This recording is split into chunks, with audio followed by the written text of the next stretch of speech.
Jill and I have always been somewhat interested in South African history, so when we saw that our route would meander through the battlefields region of KwaZulu-Natal, we decided to make a stop.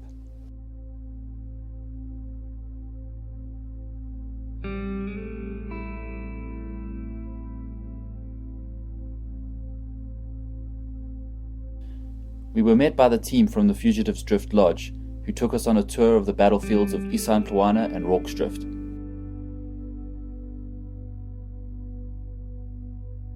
As we moved through each of the sites, I was really struck by the reality of what must have happened on the day.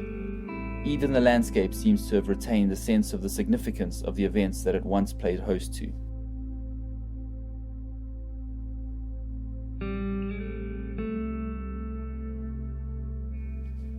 Our guides gave us the history of two nations at war, the Zulus and the British. We learnt about the circumstances that brought them together on the battlefield, as well as the details of each position and movement employed by both sides as the battles played out.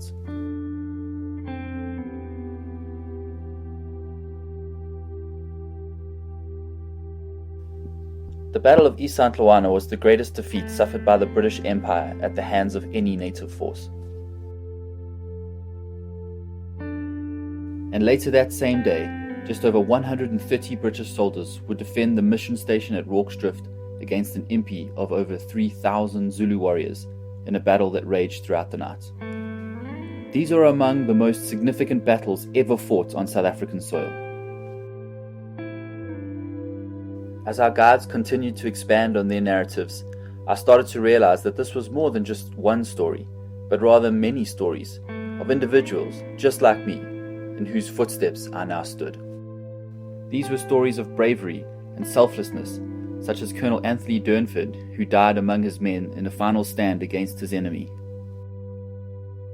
Or Nkosana Gamvundlana of the Biela clan, who sacrificed his own life to rally the wavering Zulu army in the heat of British rifle fire.